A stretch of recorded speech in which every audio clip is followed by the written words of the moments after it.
கவனிப்போம். இந்த தேவசாயல் நிகழ்ச்சியை பார்த்து கொண்டிருக்கக்கூடிய உலகமெங்கும் இருக்கக்கூடிய அவரை தொழுது கொண்டு 1 கொரிந்திய வாசிங்க பாபம் 1 கொரிந்திய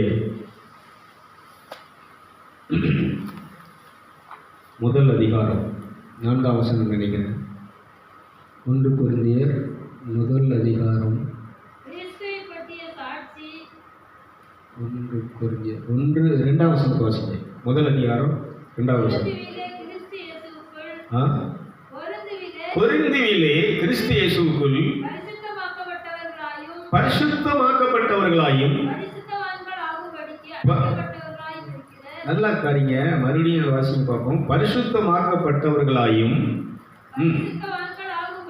பரிசுத்தவான்களாகும்படி நல்லா கவனிச்சுக்கோங்க. பரிசுத்தவான்களாகும்படி அழைக்கப்பட்டவர்களுமாய் இருக்கிற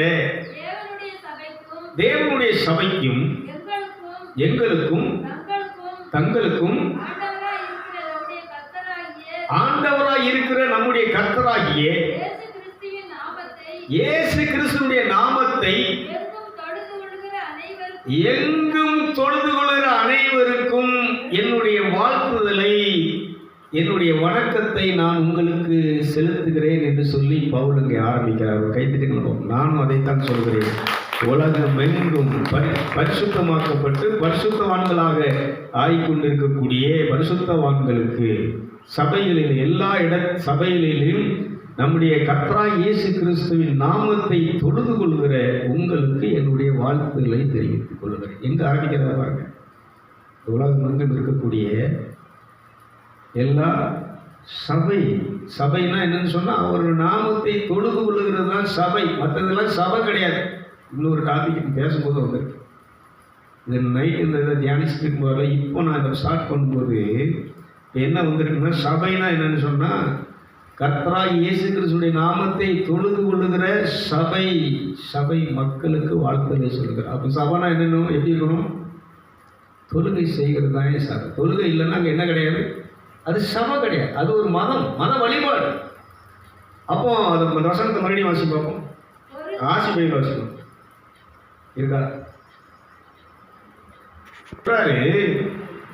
இயேசு கிறிஸ்துவினால் பரிசுத்தமாக்கப்பட்ட பரிசுத்தவான்களாக்கப்பட்ட உங்களுக்கு அந்த பிதாவாகிய தேவனால் நிர்வகிக்கப்பட்ட சபை, அவரை தொழுது கொள்ளுகிற சபையாருக்கு அவர் என்ன செய்கிறாங்கன்னா வாழ்த்துன்னு சொல்கிறார். அப்போ இதில் என்ன பார்க்குறோன்னா, ஒரு சபைனா என்ன செய்யணும்னா அவரை தொழுது கொள்ள வேண்டும்.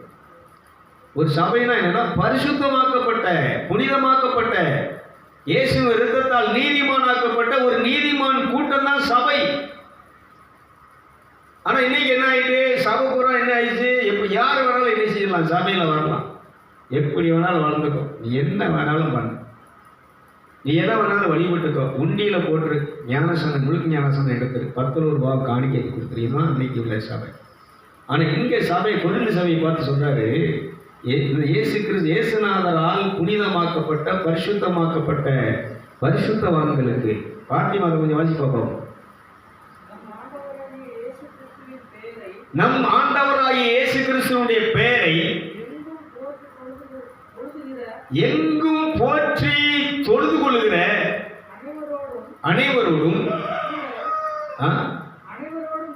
அனைவரோடும் கூட புனிதர் எப்படி இருக்கும்படி, சபை என்ன அப்படின்னு புனிதராய் இருக்கும்படி அழைக்கப்பட்ட உங்களுக்கு அவர்களுக்கும் நமக்கும் ஆண்டவராகிய கிறிஸ்து இயேசுவுக்குள் பரிசுத்தமாக்கப்பட்ட உங்களுக்கு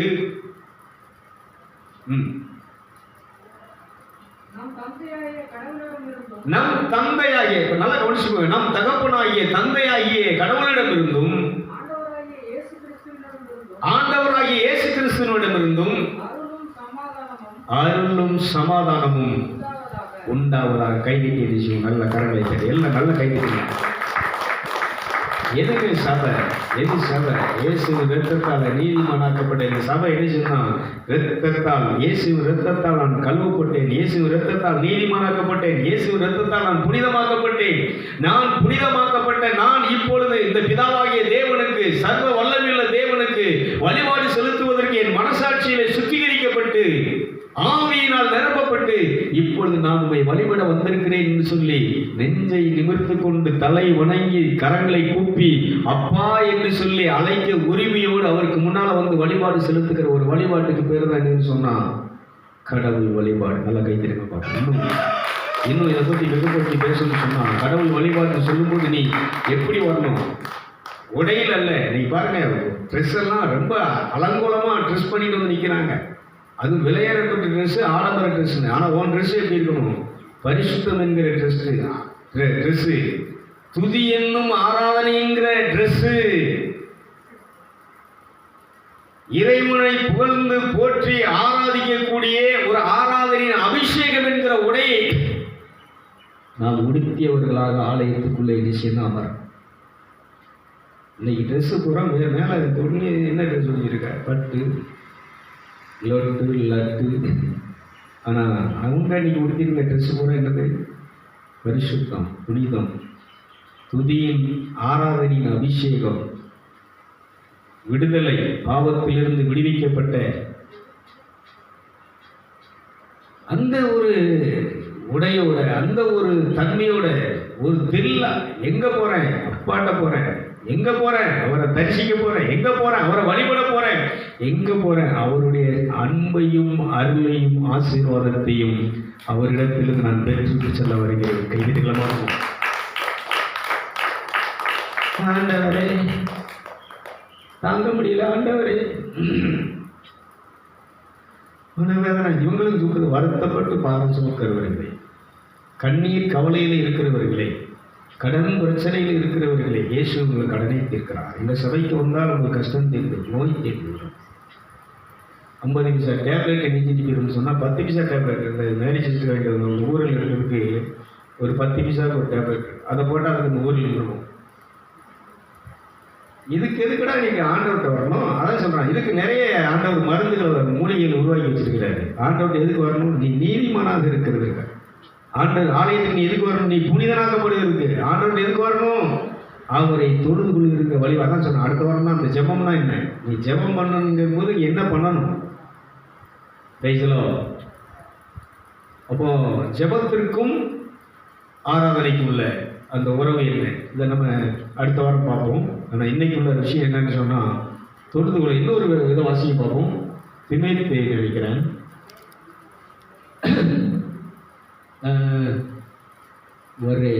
2 திமேத்தேயு 2வது அதிகாரம், 2 திமேத்தேயு 2வது அதிகாரம் 22ஆம் வசனம் பார்ப்போம். அன்றியும் பாலியத்துக்குரிய இச்சைகளுக்கு நீ விலகியோடி சுத்த இருதயத்தோடே கர்த்தரை தொழுது கொள்ளுவதுடனே நீதியையும் விசுவாசத்தையும் அன்பையும் சமாதானத்தையும் நீ அடையும்படி நாடு. நல்லா கவனிச்சு மறுபடியும் வசிக்க போகும். திரும்ப வசிங்க. அன்றியும் இந்த பாலியத்துக்குரிய இச்சை என்னங்க? இந்த உலகத்தினுடைய இச்சைகள், ஆசை. இதான் சிலை வழிபாடு. பிள்ளை மேல உள்ள இச்சை, புருஷன் மேல உள்ள இச்சை, பொண்டாட்டி விற்கிறாரான்னு என்ன? ஆசிக்காரன் விற்கிறாரன் மட்டும்தான் இந்துக்காரங்க சிலையை கும்பிடுதான் நீ சொல்றியே. பெண்டிகாசுக்காரன் கேட்குறேன், இதெல்லாம் என்னதுடா? இதெல்லாம் என்னது? இது என்னதுப்பா? இதெல்லாம் என்னது? இந்த பாலியத்துக்குரிய இச்சை ஒன்று இருக்கா இல்லையா?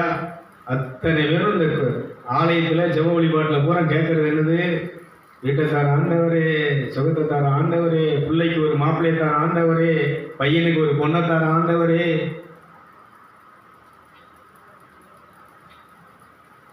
இதெல்லாம் இந்த பாலியத்துக்குரிய இச்சைங்க. இந்த இச்சையோட தான் நீங்க வர்ற. இந்த இச்சையை தான் தூண்டி உன்னை கூப்பிடுறான்.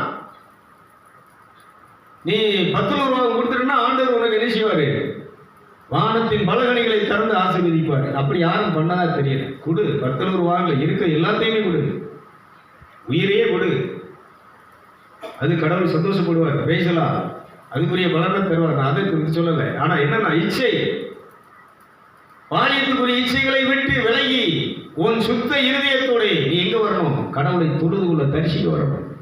கடவுளை தரிசிக்கிற தொழுது கொள்கிற இடம் எதுன்னு சொன்னா இருதயத்திலே, அது சொல்றார், இருதயத்திலே சுத்தமுள்ளவர்கள் பாக்கியவான்கள், அவர்கள் தேவனை தரிசிப்பார்கள். கைதிகள் நீங்கள் அப்படி யாராவது நீங்கள் என்ன செய்கிறோமா ஆராதனைக்கு? அதான் சொல்கிறார், கர்த்தர் ஆவியானவர், அவரை தொழுது கொள்கிறவர்கள் ஆவியிலும் உண்மையும். அபிஷேகம் இல்லாமல் நம்ம இஸ்லாமிய நண்பர்களுக்கு ஒரு சின்ன நற்செய்தி என்னன்னா, இந்த பரிசுத்தாவியின் அபிஷேகத்தை பெற்று ஆவியில் அவங்க தொழ ஆரம்பிச்சிட்டாங்கன்னா இந்த உலகத்தில் கிங்கு ராஜா அவங்க தாங்க. ஆனால் அந்த வழிபாடு, அந்த உபதேசம் அவங்களுக்கு இல்லை. அதுக்கு என்ன செய்யணும்னா காத்திருக்கணும். இதை ஏசி சொன்னார். இதுதான் ஏசி சீரர்களை சொல்லிட்டு போனேன். நீங்கள் போய் எருசலேமில் போய் என்ன செய்யுங்க? காத்திருங்கள்.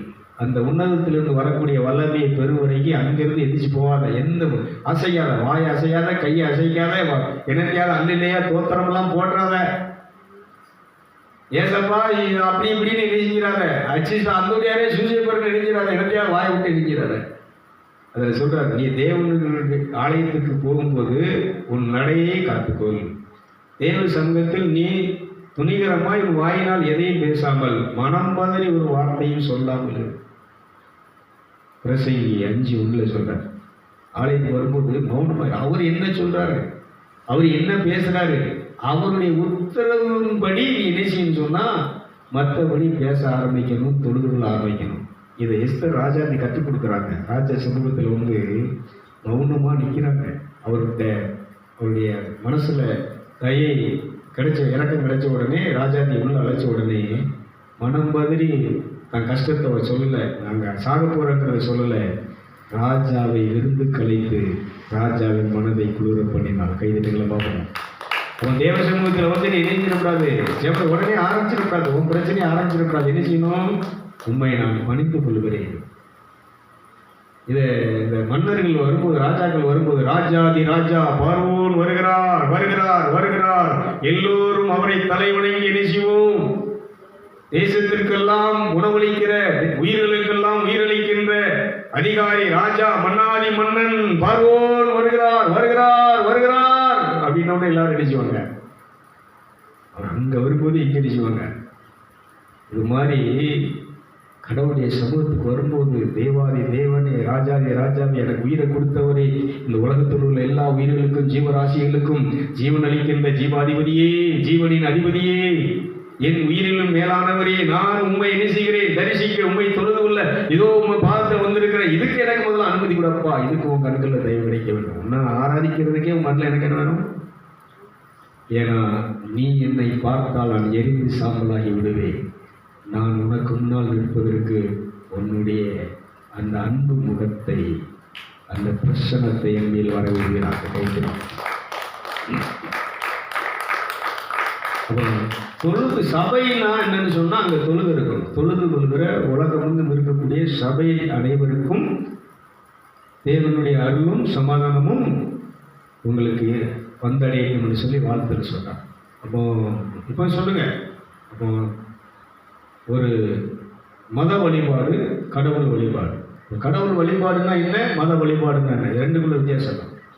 அதனால இன்னைக்கு பிரபஞ்ச வழிபாடு நடந்து கொண்டு இருக்கிறது. அதெல்லாம் ஒன்றும் தப்பாக சொல்கிறாங்க, கெட்ட விஷயங்கள்லாம் கிடையாது. எனக்கு விபச்சாரம்லாம் இல்லை. ஒரு பிரபஞ்சத்தை இணைச்சிடாங்கன்னா இது பண்ணி சக்தியை கேட்டு இணைச்சிடாங்க. காலையில் உட்காந்து தியானம் பண்ணுறாங்க, பிரார்த்தனை பண்ணுறாங்க, எல்லாம் பண்ணுறாங்க.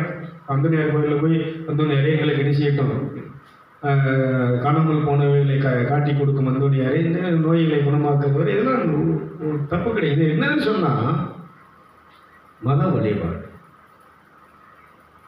புனிதர்களுடைய வழிபாடு.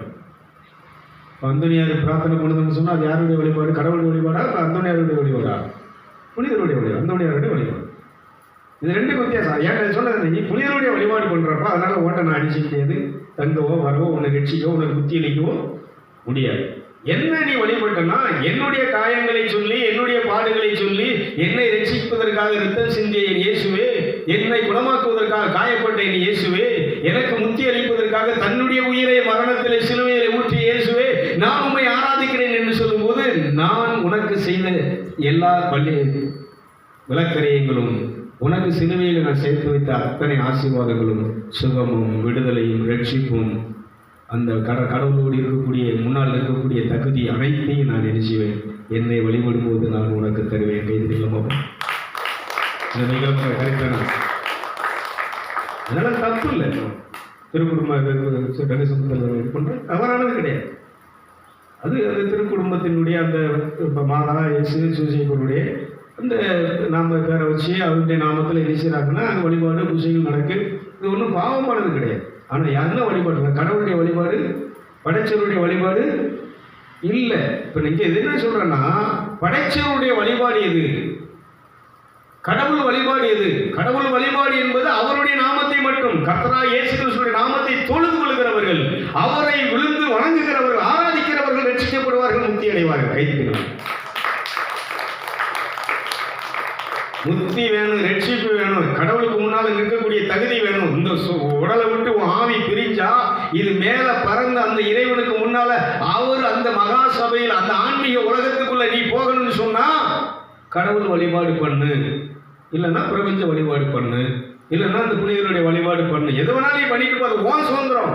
இதை கடவுளே விட்டாரு. நீ ஜாயிஸ் நல்லதையும் வச்சிருக்கிறேன், தீமையை வச்சிருக்கிறேன், இன்பத்தையும் வச்சிருக்கிறேன், துன்பத்தையும் வச்சிருக்கிறேன், மரணத்தையும் வைத்திருக்கிறேன், ஜீவனையும் வைத்திருக்கிறேன். எதை செலக்ட் பண்றேன் நீ பண்ணிக்கோ. இதனால கடவுளுக்கு ஒன்றும் வருத்தமும் கிடையாது, என்ன கிடையாது, கோபமும் கிடையாது. அதனுடைய பலனா நீ அடைய போற.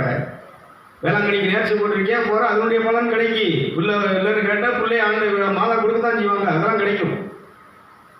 பிரைஸ்லா, நீ மாதா பேரை சொல்லிட்ட, அதனால என்ன கிடைக்கும்?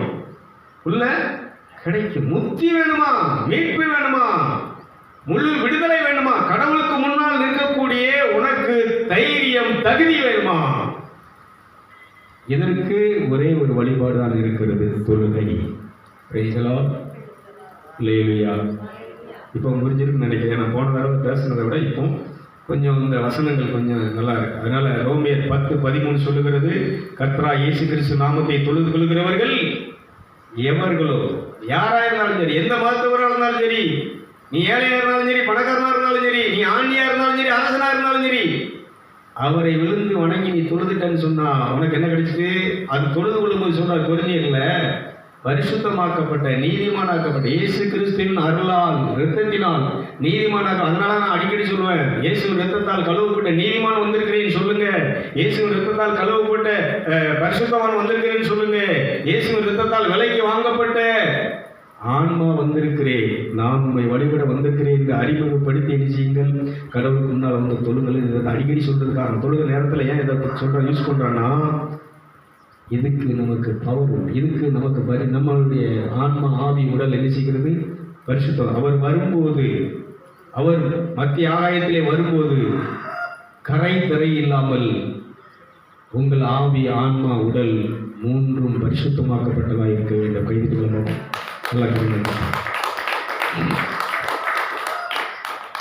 சரி, போதும் நினைக்கிறேன். இதுவே நமக்கு சின்ன கான்செப்ட். இந்த சின்ன ஒரு இது நமக்கு புரிஞ்சிச்சுன்னா, ஊதாரி மைந்தன் அறிவு தெளிந்து என் தந்தையின் இடத்திலே போனேன். கைது ஊதாரி மைந்தன். அதனால நானும் ஒரு ஊதாரியா தான் இருந்தேன். இந்த ஊதாரினா என்ன? படைச்சவர் அப்பனை விட்டுட்டு சித்தப்பனை போய் அப்பானை கூப்பிடுறது தான் என்னது ஊதாரித்தனமான வாழ்க்கை. இப்போ அந்தோனியார் நமக்கு சித்தப்பா. ஹலோ, அல்லாஹ் நமக்கு சித்தப்பா. பேசலா, கடவுள் அவர் பேரை நெஞ்சிட்டாருன்னா அறிவுப்படுத்திட்டார். பேசலா யாரு? இந்த மண் உலகத்தில் தேவதூன் நினைச்சார், இவருக்கு இயேசு என்று பேர் இடுவாயாக, இந்த உலகமெங்கு இருக்கக்கூடிய அனைவருடைய பாவத்தையும் மீட்டு ரட்சித்து கடவுளோடு சேர்க்கக்கூடிய ஒருத்தர் தான் யாருன்னு சொன்னா, உன் வயிற்றிலே பிறக்க போகிற இந்த இயேசுவானவர். கைதிட்டு சின்ன கான்செப்ட் தாங்க, வேற ஒன்றுமே வேண்டாம். வர வேண்டியது அவர்கிட்ட வந்து நீதிமான் இயேசுவின் அருளால், இயேசுவின் ரத்தத்தால், இயேசுடைய கருணையினால் நான் என்ன செய்திருக்கிறேன்? பாவத்திலிருந்து விடுவிக்கப்பட்டிருக்கிறேன், பசாசின் பிடியிலிருந்து விடுவிக்கப்பட்டிருக்கிறேன், மரணத்திலிருந்து என் ஆவி என்ன செய்யப்பட்டிருக்கிறது? விடுவிக்கப்பட்டு இப்பொழுது உயிர் தெரிந்திருக்கிறது. நான் ஆவியிலே, என் ஆவியிலே இயேசு இந்த ஆவியை உயிர்ப்பித்ததினால் என் ஆவியிலே நான் கர்த்தரை தொழுது கொள்ள வந்திருக்கிறேன், என் தகப்பனை நான் தொழுது கொள்ள வந்திருக்கிறேன். இவ்வளவுதான். அதனால இந்த திருத்தலத்துக்கு வாங்க. இனிமேல் என்ன செய்ய போகிறது தெரியுமா? ஆண்டவன் முடியத்தில் நமக்கு இந்த பொங்கல் முடிஞ்ச உடனே ஆண்டவன் பெரிய வாசலை திறந்து வச்சிருக்கிறான். இதுக்கப்புறம் 3 வேளை சாப்பாடு நடந்துகிட்டே இருக்கும். வர வேண்டியவங்க தொழ வேண்டியது, தொழுதுட்டு அவங்க என்ன செய்ய வேண்டியது, வயிறார சாப்பிட்டு என்ன செய்ய வேண்டியது. நீ வீட்டில் உலையே வைக்க வேண்டாம். என்ன ராணி சிஸ்டர், நீங்களும் என்ன செய்ய வேண்டாம், சமையல் பண்ண வேண்டாம்.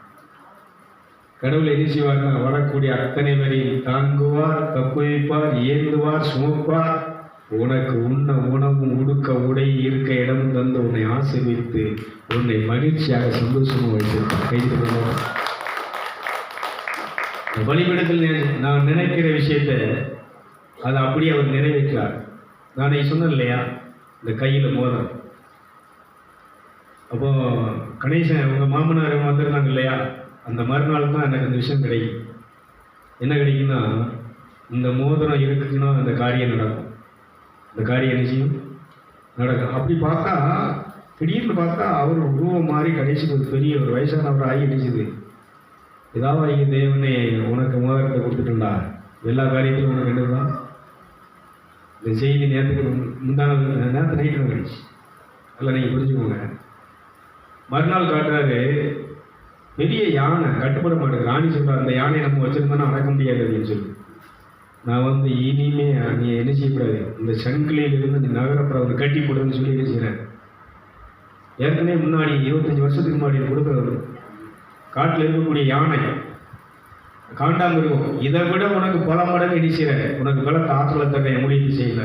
நான் கேட்டேன், இந்த புனிதர்கள் கொடுத்த அதிகாரத்தை ஆற்றலை கொடுத்து அவங்கள போல வாழத்தை கல்யாணம் பண்ணிக்காமல் அவங்கள போல நான் தியானம் பண்ணி எனக்குன்னு எதையும் வச்சுக்காம நான் வாழத்தை தயாராக இருக்கிறேன். எனக்கு அவங்கள போல அந்த இதை தானே கேட்கும்போது தான் சொல்கிறாரு, உனக்கு காண்டாமிருகத்துக்கு கொடுத்த பலத்தை நான் உங்களுக்கு செய்கிறேன். இது அன்னைக்கு ஞாபகப்படுத்துறாரு. அடுத்து 3ஆம் நாள் என்ன காட்டுறாருன்னா, கையை எப்படிங்கிறேன், இந்த சமையல் பண்ணிட்டு இருக்காங்க பார்த்தீங்களா, நான் சொல்கிறேன், சும்மா சொல்லலை. நீங்கள் சமையல் நடக்கும், 3 வேளையும் சாப்பாடு நடந்துகிட்டே இருக்கும். வர்றவன் தொழுதுட்டு சாப்பிட்டு என்ன செய்ய வேண்டியது. இது ஏன்னு சொல்கிறேன்னா, அந்த சமையல் பொங்கிட்டு இருக்கிறவனை நான் இப்படி கையை அசைக்கிறேன், வெண்ணி கொதிச்சு கிடக்கு, அந்த வெண்ணிக்குள்ள விழுந்து கிடக்கும். ஐயோ, இந்த மனுஷன் கையை காட்டினாயா, என்னால் அங்கே நின்றுட்டு இருந்த வெண்ணிக்குள்ள விழுந்துட்டாங்க. அந்த வெண்ணியை அவனை ஒன்றும் செய்யலை, அவனுக்கு எந்த சேதமும் இல்லை. அவன் தான் சொல்கிறாங்க, இறைவனுடைய ஆற்றல் வல்லமை அபரீதமாக இந்த இடத்தில் செயலாற்றிக் கொண்டார். ஒரு விஷயத்தை சொல்கிறேன். இயேசுநாதர் அன்னைக்கே சொன்னார், நீ அந்த நித்திய ஜீவனை அடையும் சொன்னார், உனக்குள்ளதை எல்லாம் வெற்றி ஏழையில கொடுத்துட்டு வா. என்னைக்கு நாம் ஒன்றும் இல்லாமல் எல்லாத்தையும் இழந்து நிற்கிறோமோ அன்னைக்கு நீங்கள் நினைச்சதெல்லாம் நடக்கும்.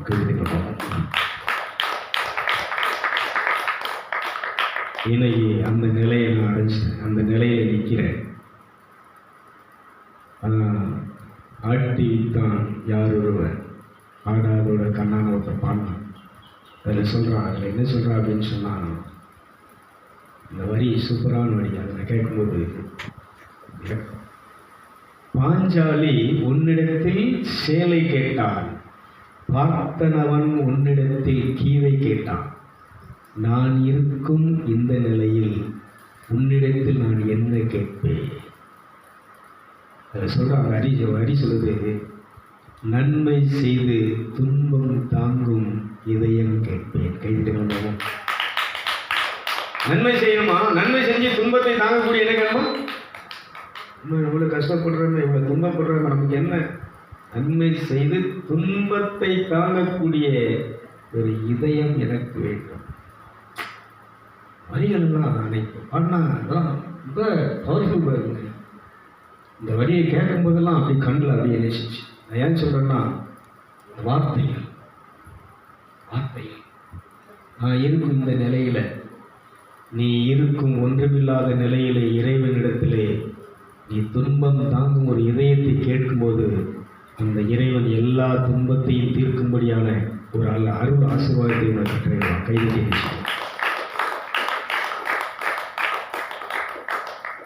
யாரும் தயவு உனக்கு தேவையில்லைங்க. கொஞ்சம் தயவு தேவையில்லை, புருஷன் தயவு தேவையில்லை, மாமனார் தயவு தேவையில்லை. இந்த உலகத்தில் எந்த மனுஷன் தயவு தேவையில்லை. தேவனை தொழுது கொள்ளுகிற உனக்கு தேவனுடைய அருளும் தயவும் ஆசீர்வாதமும் எப்பொழுதும் உனக்கு நிறைந்து ஒரு கூடவே வந்து கொண்டு கைதிக்கலாம். அதனால தான் தொழுகையை பற்றி பேசுகிறேன். நானும் ஒரு காலத்தில் என்ன செஞ்சேன், அதான் சொன்னல, இந்த புனிதர்களுடைய அத்தனை வழிபாடு அதான் சொல்கிறேன். டெய்லி சாயங்காலம் 6 மணி ஆகிட்டுன்னா ஒரு கட்டு மெழுதிரி ஒரு கட்டு பத்தி குச்சி எரிச்சிங்கன்னா போஞ்சிட்டே இருக்கு. இதில் நினைச்சா சூடமும் கூட என்ன செய்யணும், ஒரு 10 சூடத்தை தூக்கி வச்சு அதையும் பொருத்தி வச்சு என்ன செஞ்சுட்டு இருப்பேன். இந்த பிரார்த்தனையெல்லாம் இத்தனை அந்தோனியார் பிரார்த்தனை, செபஸ்தியார் பிரார்த்தனை, மாதா பிரார்த்தனை, ஜார்ஜியார் பிரார்த்தனை, இந்த ஒரு 5 புனிதருடைய பிரார்த்தனை முடிச்சுட்டு தான் நான் நினைச்சோன்னா அதுக்கப்புறம் என்ன சொன்னாங்க. 5 பிரார்த்தனையிலே 3 அடி வரும். ஆண்டவரே இரக்கமாயிரும் ஃபர்ஸ்ட்ல, கிறிஸ்துவே இரக்கமாயிரும், ஆண்டவரே இரக்கமாயிரும், கிறிஸ்துவே இரக்கமாயிரும். அவள் முடித்த உடனே அஜிஸ்ட செபஸ்தியாரே அப்படின்னு ஆரம்பிச்சார். இப்போ அதெல்லாம் மறந்து வச்சு இப்போ இயேசுநாதர் மட்டும்தான் உள்ள இருக்கார். அவருடைய வாசகங்கள், அவருடைய பாடுகள், அவர் சிந்திய ரத்தம், அவர் இந்த நமக்கு என்ன சிலுவையில் சம்பாதிச்சு வச்சிருக்கிறாரு, என்ன வரத்தை வச்சிருக்கிறாரு, என்ன காலத்தை வச்சிருக்கிறாரு, இது மட்டும்தான் இந்த மைண்டில் இருக்குது. மற்றதெல்லாம் போயிடுச்சு. அந்த 3 தானக்கா வரும் மந்தாடுகள் எல்லாத்துலேயும். இந்த 3 வரலாம். ஆண்டவரே இரக்கமாய், கிறிஸ்துவே. அதெல்லாம் நான் இருந்தேன். அதைத்தான் நான் முழுக்க என்ன செஞ்சுட்டு இருந்தேன். இதை வளர்க்கறதுக்காக நிறைய என்ன செஞ்சிருந்தோம். பயணம் எல்லா கோயில் புண்ணிய ஸ்தலங்களுக்கும் போயிட்டு இருந்தோம். இது ஒரு கேங்காக சேர்ந்து என்ன செய்வோம்னா உட்காந்து என்ன செய்யறது. அது நான் பாவமாக சொல்லலை, தவறாக சொல்லலை. ஏன்னா நம்ம குடும்பத்தில் முன்னோர்கள் நம்ம மதக்குருக்கள் காட்டிய வழி அதில் நம்ம போயிட்டு இருக்கோம். இது தப்பானது கிடையாது. இன்னைக்கு கோயில்கள் இதெல்லாம் நடக்குன்னு சொன்னால் இது தவறானது கிடையாது. இது பாவம்னு சொல்ல வரல. ஆனால் இது படைத்தவருடைய வழிபாடு. பேசலா விலங்கு ஒரு வழியில் சொல்லுங்களேன். இப்போ நான் படைச்சவரை வணங்கணுமா படைப்பை வணங்கணுமாங்கிறத நீங்கள் தீர்மானிச்சுக்கணும். நான் இதுக்கு ஜட்ஜ்மெண்ட்டுக்கு நான் வரல. அது நீங்கள் தான் பார்த்துக்கணும். எனக்கு ஆண்டவன் அந்த அறிவு கொடுத்தான். நீ யாரை வணங்க போற, படைச்ச என்ன வணங்க போறியா, படைப்பை வணங்க போறியா, பிரபஞ்சத்தை வணங்க போறியா, பிரபஞ்சத்தின் தெய்வம் சாத்தான வணங்க போறியா, இல்லை உங்க அப்பன் 21 தேவதைகளை வச்சுட்டு அழைதான், தேவாதிகளை வச்சுட்டு அழைதான, காளி, மாரி, சுப்பன், சுடலை, கருப்பன், பட்டாணி. எங்கள் அப்பா என்ன செய்வார்னா சுருட்டு இதெல்லாம் பொரியடெல்லாம் சாராயெல்லாம் வச்சு என்ன செய்வார்னா சாவை வெட்டி தோட்டத்தில் என்ன செய்வார்னா இதை கூட கும்பிடுவார். நானும் கூட இருப்பேன் சின்ன பிள்ளையா இருக்கும்போது. அதை எதுக்கும் போது தான் அதெல்லாம் செய்யக்கூடாது வேண்டாம்னு சொல்லும் போது தான் அந்த வருஷம் நிறுத்தின அன்னைக்கு ரத்தம் நெல் நடும்போது இந்த கருமத்தை கொடுத்துட்டு தான் நிச்சயம் கோழி சாராயெல்லாம் சுருட்டு வச்சு படையல் போட்டு சாமி கும்பிட்டு தான் நெல்லே நட ஆரம்பிப்போம். அந்த வருஷம் பண்ணக்கூடாதுன்னு என்ன செஞ்சிட்டேன், நிறுத்திட்டு பூசல் மரத்தில் போய் கொலையை வெட்டிட்டு இருந்தேன். ஒரே வெட்டு அருவம். அந்த பெருவர் தான் காயத்தை கிடக்குறாங்க. இந்த பெருவரில் 2 அடிச்சு பார்த்தியா, சொன்னா கேட்கையா, ரத்த குறி கேட்காம இந்த இடத்துல இடிச்சு முடியாது, பை வைக்க முடியாது. சொன்னா கேட்டையால பார்த்தியா, வெட்டிட்டு பார்த்தியா போகுது. இப்போ காலை போனாலும் பரவாயில்ல, உன் பட்டாணிக்கு நான் இடிக்க மாட்டேன். ஹலோ, இந்த காளிக்கு இடிக்க மாட்டேன், நீ சாவா படையில் இடிச்சிக்கூடாது. அப்போ நான் கொஞ்சம் அப்போ தான் இந்த ஆண்டவருக்குள்ள வந்திருக்கிறேன். அன்னைக்கு போட்டதும் அன்னையிலேருந்து எங்கள் அப்பாட்ட இருக்கிறதுக்கும் எனக்கும் நினைச்சுன்னா பைக் நடந்துச்சு. இருளுக்கும் ஒளிக்கு எப்பவும் நினைச்சிட்டு இருக்கும், சாத்தானுக்கும் கடவுளுக்கும் நினைச்சிட்டு இருக்கும். அதனால அந்த யுத்தம், அதனால தான் சாவதுக்கு தயாரானதுனால தான் இதெல்லாம் பேசிட்டு இருக்கிறேன். இப்போ நிறைய எதிர்ப்பு. அதனால புரிஞ்சுக்கோங்க, இந்த நிகழ்ச்சியை பார்த்து கொண்டு இருக்கக்கூடிய தாய், தந்தை, அக்கா, தம்பி, அண்ணன், எல்லா மதத்தவர்களுக்கும் இனத்தவர்களுக்கும் கைகூப்பி கேட்கறது என்னன்னா ஒரே ஒன்று, நீ ரட்சிக்கப்படுறது முக்தி அடைகிறதுக்கு இந்த உலகத்தில் ஒரே ஒருத்தர் தான், இயேசு கிறிஸ்து மட்டும்தான். அவர் தான் பிதாவாகிய தேவனால் அங்கீகரிக்கப்பட்ட, அவர் மனுஷனாக அவதரித்த, இந்த உலகத்துக்கு வெளிப்பட்ட தெய்வம். தன்னை வெளிப்படுத்துவதற்காக மனு அந்த அவதாரத்தை இயேசுங்கிற நாமத்தில் இயேசுங்கிற எடுத்து நமக்கு ஆசி வழங்கியிருக்கிறார். அதனால் கர்த்தராகிய இயேசு கிறிஸ்து நாமத்தை தொழுது கொண்டு நீங்கள் முக்தி அடைந்து மீட்படைந்து நீங்களும் உங்கள் வீட்டாரும், யோசுவா சொன்னதும் நானே என் வீட்டாரும் கர்த்தரையே சேவிப்போம் தொழுது கொள்வோம் என்ற அந்த யோசுவா குடும்பத்தை போல எல்லோரும் குடும்பமாக நீங்கள் தொழுது கொள்ளுங்கள். ஆலயத்தில் வந்து தொழுதுன்னு சொல்ல, வீட்டில் குடும்பமாக தொழுது கொள்ளுங்கள். வீட்டில் கடப்பதெல்லாம் பார்த்தீங்கன்னா எல்லா 6 மணிக்கு மேலே பார்த்தீங்கன்னா எல்லா வீட்லேயும் ஜெபமாலை நடக்கும். எல்லா வீட்லேயும் இந்த புனிதர்கள் மன்றாட்டு பிரார்த்தனைகள் நடக்கும். நாங்கள் சென்டர் வச்சுருந்தோம் இல்லையா, எல்லா சாயங்காலம் போல் போயிட்டோம்னா எல்லா வீட்லேயும் நடக்குங்க. எல்லா வீட்லேயும் ஜெபமாலை நடக்கும். எல்லா வீட்லேயும் அந்தோனியார் மன்றாட்டு பிரார்த்தனைகள் எல்லாமே நடக்கும். விசுவாச பிரமாணம் எல்லாம் அந்த நம்ம ராசியத்தில் இருக்கிற எல்லா வீட்லேயும் நடக்கும். இது என்ன செய்யணும், எல்லா வீட்டிலும் என்ன நடக்கும்னு சொன்னால் தொழுகை நடக்கும். குடும்பமாக நீங்கள் அவரை தொழுது கொள்ள வேண்டும், குடும்பமாக அவரை ஆராதிக்க வேண்டும், குடும்பமாக தொழுது ஆராய்த்து குடும்பமாக நீங்கள் அவருடைய வருகையிலே அப்படியே என்ன செய்யணும், அந்த மத்திய ஆகாயத்தில் வருவதை தரிசித்து அவரோடு கூட என்ன செய்யணும்னு சொன்னால் அந்த பரலோக தகப்பனுக்கு நிற்க வேண்டும் சொல்லி வாழ்த்தி ஆசீர்வதித்து இந்த நிகழ்ச்சியை நிறைவு செய்கிறேன். Amen. Praise the lord. Hallelujah.